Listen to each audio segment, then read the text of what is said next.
Don't ask why I'm being kisses from my upload. But the thing is for the secret inconsistency. Anyway, SO3, fourth closet, Five Nights at Freddy's, best nut, go. New Jersey. I never get these. In New Jersey, cost and name discrepancy. Suggestion. Joe, what's up with you these? Right. You got stolen. Alright. Yeah. She said tell you back to the office. I don't know what happened.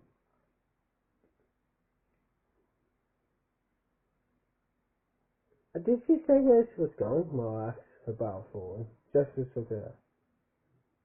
I don't think it said she missed me, but she just all said was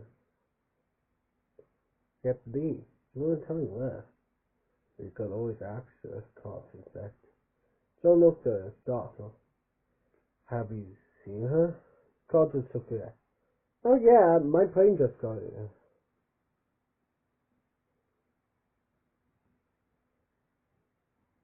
John, come help me in the kitchen, Craig called. And John broke away for a good wee. Also, before we were, come and pop. Kitchen. What's up? Yes. Craig leaned back. Looked over there. Need to open the ketchup glasses? John asked going in. I shall. They sighed. I just want to make sure your eyes open. What do you need? I thought you'd be nervous. I know you've been a while. Oh, since you and Charlie talked. It's been a while since you and I had talked too, John. Yes, only you could keep the edge on his voice. Well, that's different, and you know it. Chris said dryly. I thought you needed prep talk. Prep talk? John retorted. Chris shot. Well, do you? Chris stared at her fairly, but with kindness in the back. But John nerves calmed. Just as I told you. Yeah. Chris took his head back. Some, probably not all. Here. Craig opened the refrigerator door he'd been reading against and handed John a soda. Charlie Watch, you're here with friends. Those people out there love you, Craig smiled. I know, John said, sitting the can on the countertop next to him. He eyed it for a second, but did not pick it up. If he drank it, he would be giving in, accepting everything he was told. It would be like taking whatever pill everyone else on the way saw. John eyed the back door. Don't even think about it, Craig said abruptly. John did try to pretend it wasn't what he was thinking.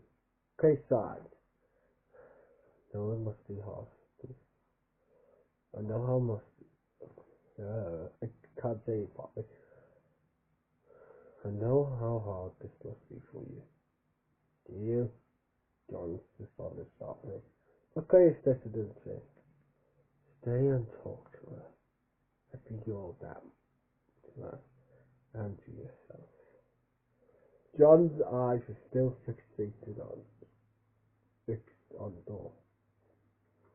All this heartache and push on yourself through. That can't be what you want. Craig leaned to his side, interrupted John's game. You're right, John said. He stood up and met Craig's eyes. This isn't what I want. He went back to the door and pushed it open. Lay down the concrete steps and stole Craig next to her. Then walking around the side of saw his heart pounding. He felt a whistle on his hair. Saw he was thinking like this. John!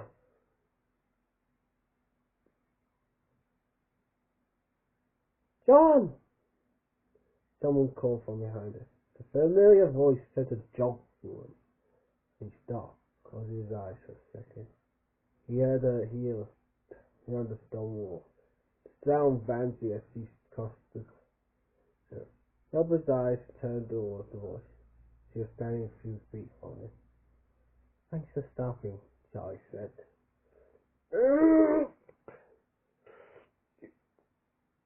I'll buy you a signal. Her face was anxious. Her arms wrapped tightly on her body when she was cold. Despite the Midwest. I was going to get my jacket. John said, trying to sound casual in the midst of the obvious lie. He looked her up and down. She didn't move. Like she knew what she was doing. It's not her. She looked like some kind of stunning cousin of Charlie's. Maybe, but not her. Not the round-faced, frizzy-hair, awkward girl he had known almost all his life. She was taller, thinner. Her hair was longer, darker. Her face was uncannily different, though. Could not explain how. Possibly, as she stood holding herself in anxiety, would come out elegant. As he looked at her, it gave way to an accurate revolution. Took a voluntary step back. How could anyone think that's her? Or how can anyone think that's my child? She bit her lip. John, say something, she said. The voice. He shut, holding both hands in resignation. I don't know what to say, she admitted. She nodded. She uncrossed her arms as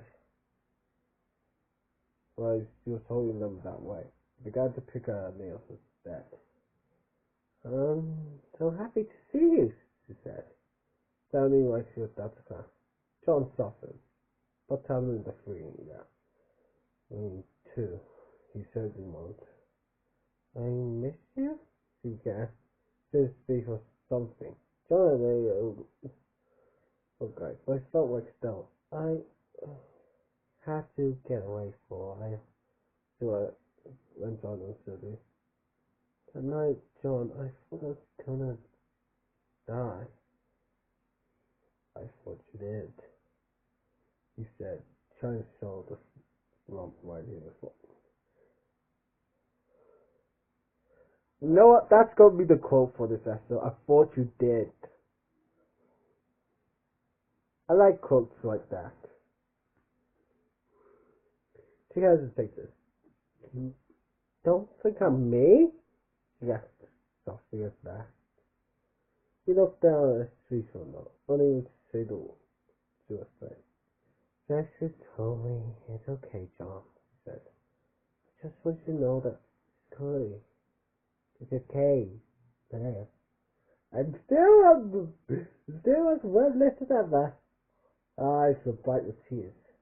His heart lunged. An instant the world came into a different focus. He gazed at the woman huddled in front of him, trying to set his thoughts. The stark difference he saw in her was so many things that were so easily explained. The shoes had heels, so she was tall. She was in a form-fitting dress instead of the usual chest jeans and t-shirt. So she appeared thinner. She was wearing elegant clothing and dresses for comfort. She kissed her, but it was no more than if it had given her the makeup that she always did. No more than if Charlie had just gone off. They all have to go off. I'm still not sure about this. I'm like, I don't think this is Charlie still. She may act like Charlie, but those they bug me to no end. Those mind mix from math book. Seriously, Those control anything. If even one of them was around, anyone could pretend to be Charlie. So it's like, I'm not sure. John thought of the way he drove home from work, or had it to ignore it. The way he avoided ever driving past the house, or the sight of Freddy Fazbear. Maybe Charlie had things she wanted to avoid. Maybe she just wanted different. Maybe she wanted to change. Maybe she wanted to change, like you did. When you think of that moment, what did it do to you? What was it done to her? What kind of nightmares do you have, Charlie? He was seized by a sudden physical desire to access, and for a time, he allowed himself to meet her eyes. His stomach jumped as he did. It's hard. You can see. She stared at him, and he stared at that. I can't see Miriam. But something fidgeted inside her. Those aren't her eyes. Again, what was the constitution of eyes? First it was the first book, then it was the second book.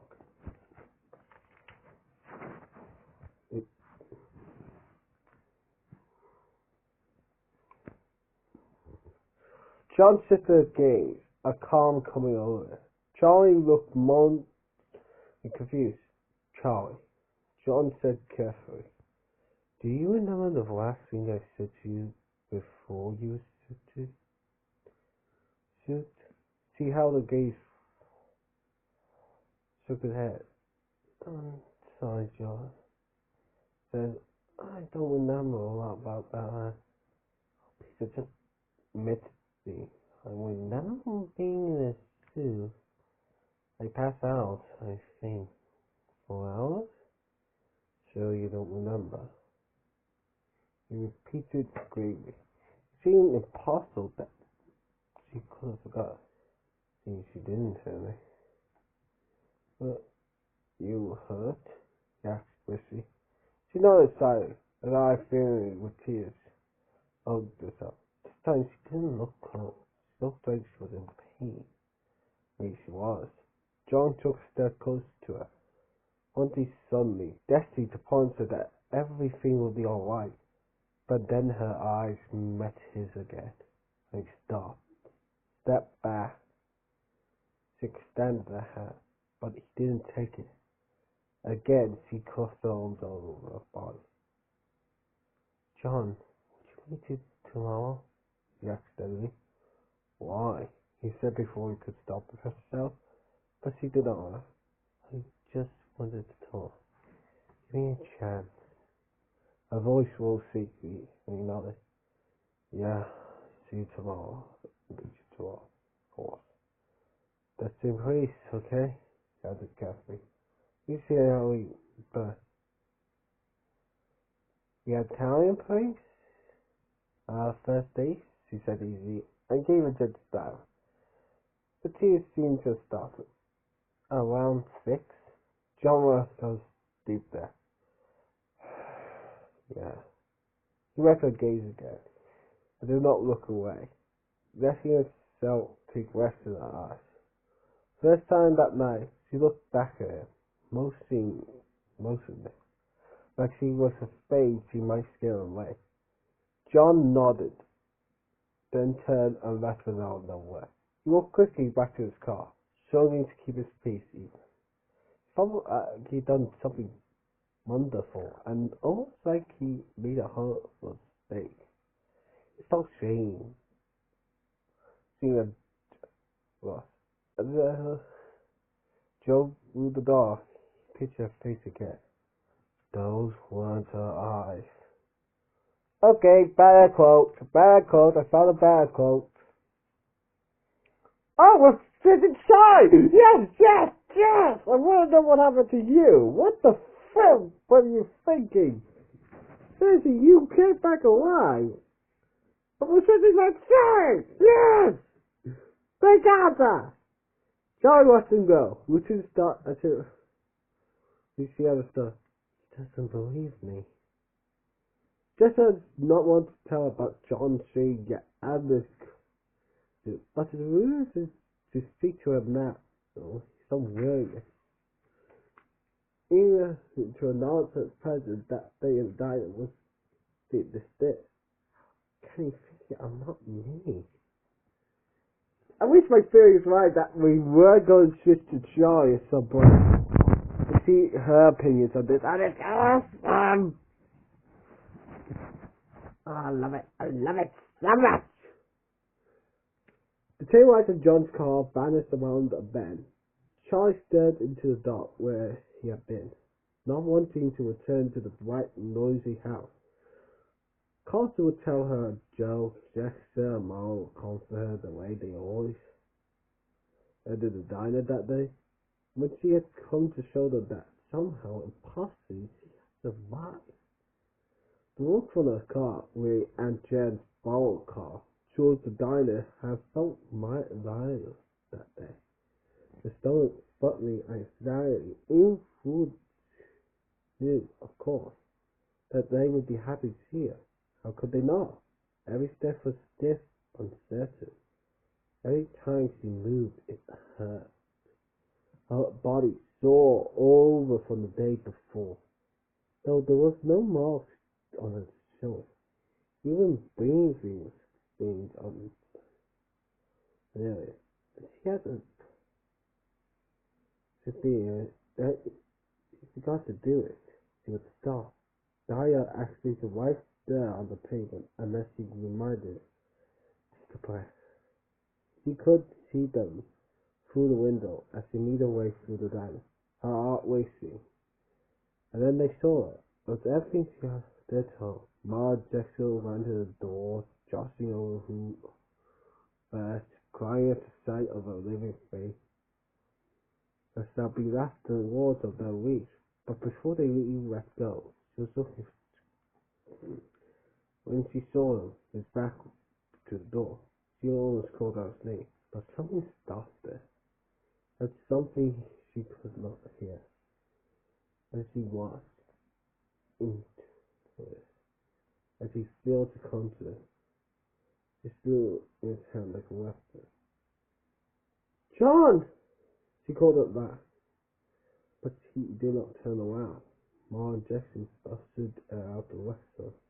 In reassurance sound that must have been worse, and Charlie strained to see him through the window, not move. How can you pretend I'm not here? A shock of pain suddenly yanked her back to the bench, and Charlie hugged herself tightly. Though it didn't really help, it was everywhere, a shock and hot. She clenched her jaw, unwilling to make a sound. Sometimes it will ease to her ache. She could push to the back of her awareness. Sometimes it vanished for days at a time, but it will always come back. Were you hurt? John had asked. The first and only sign I still care, and she'd been unable to reply. Yes, she could insist.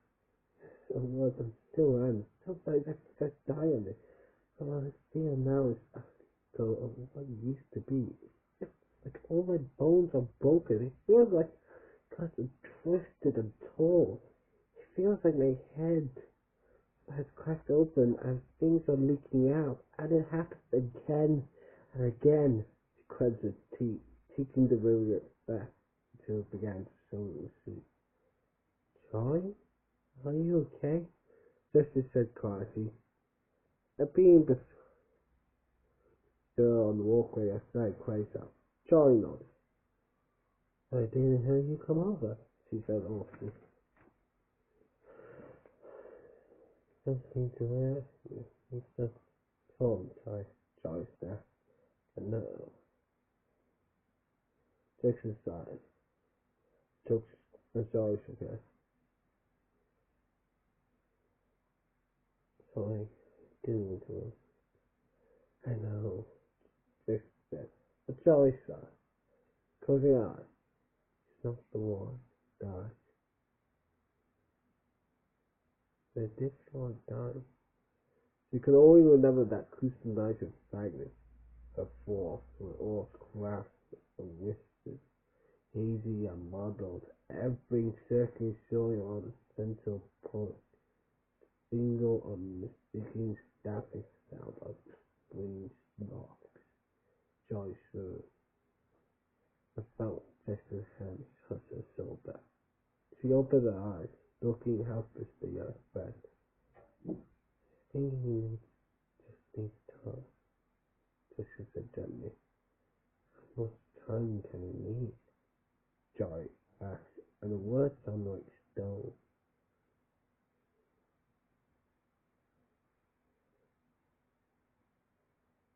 Chapter 3. Oh boy. These chapters are kind of short. I might do 5 chapters per this set. If the next couple are kind of short as well. It's ready! It's ready! A soft voice ran out the door. I tell you, ready? The man shoved it and studying a man there, telling where's a few more screws, he whispered. You said that might be too much. You said that might be too much, he said from the corner. Taylor. The white silver hold the down and looked late before. Do it. Was dead. The woman touched the die.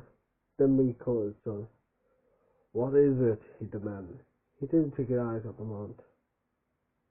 Raise it to all degrees, he ordered. His voice raised. For a moment, the room was silent. Finally, the man turned toward the table. Is there a problem? The woman sailed off. I think we're back to the story that was reintroduced in chapter 2. What? Nothing, she finished. Of course it is. Of course they are. It looks like it's in pain, Mr. Niall. Yes. A bright light flashed noises. Go red, green, and blue lights flashed single, and a chill which a rat the venerable, further soft. Shone down the sheet white and purple bird. White and purple. But that's funny! Well, again! Are you ready for round 2? That's my best one time left. His joints quivered with every minute. His eyes jolted back and forth randomly. He stood about 6 feet high. His shoulders and cheeks like 2 balls of candy. And he wielded a mouthful with a head like this. Shut that thing off! The man shouted, getting to his feet with arms with difficulty. He moved slowly towards the center of the wall, leaning heavily on the screen. Get back! I do it myself! He screamed at the wall retreated. Gone. The man held the chest of the singing.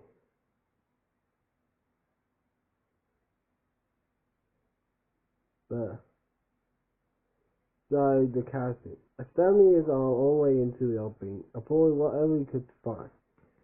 As he disconnected the wire side, first the eyes stopped turning, then the iris, then the mouth stopped turning. Finally, one last shot at the iris to silent machine. The man stepped back of the burst chest cavity shot with his cry. As the animatronic bird was several of weird could disgusted, unable to move front. And in the seed of die, casting as the list fire. What was fun time Freddy was singing? To be with love again, to be with you again.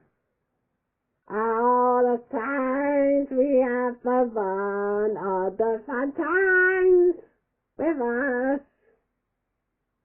Oh, don't you see again, all the funny as we were. Okay, stop. I'm not a good person. That's one time, Freddy. Yeah, it's my voice. Sound came to a stop. The echoes followed, lingering for a moment before dying away. The man turned his steps back to the table and lost thought. He looked down, studying the quivering figure that lay there for a moment. The thing was serious as was going on. And how might metal hiss? Oh, so I am Funtime. Guess. So that means baby boy and Funtime Foxy must be here somewhere. The table severs were going on, and a hot metal hissed. He took a syringe from the woman's hand and thrust it into the thing forcefully. He drew up the plunger, holding the needle as the syringe filled with molten substance. Then he pulled away with a jolt. He staggered back towards the bed. Now, let us go. You do a good effect. To do the syringe. The man pried open the standing broken bed. The carefully inserted the syringe into the cavity and pressed the plunger down. The cavity snapped soft, too heavy for the frail man to open, and he fell backward, clutching his arm. The syringe crashed to the ground, still nearly full. The woman thrust the needle down his side. Oh, wait, fine, grumbled. A green dust doesn't most of it. It needs to be heated more. This hissing sound as the figure turned on the tail, pushing up and pulls the seed and all the stuff. Can't heat them more, the woman said. You destroyed them. The small stopped, then jerked his eyes back to the bed, looking down at them. His eyes went off the line, tracking the sub-wrist. The wise will now have a greater purpose, the master said. They will become more just like you did. He looked at the woman nearly over, and she looked at glossy painted cheeks glimmering in the light.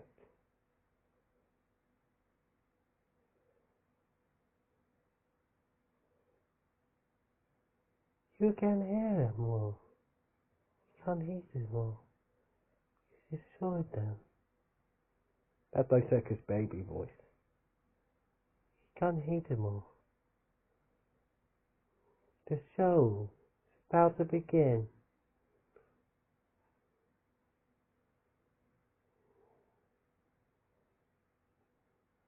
Everyone, please take this seat.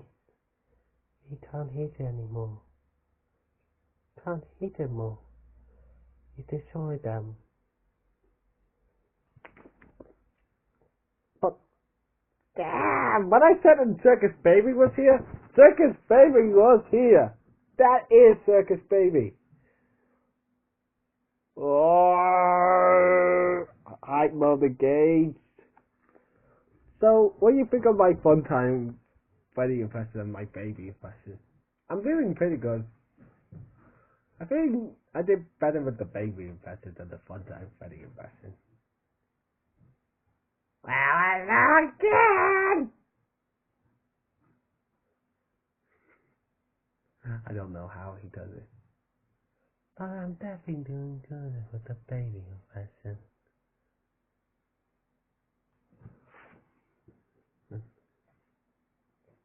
Something bad happened. Something bad always happens. I'm really good at that. See you guys later.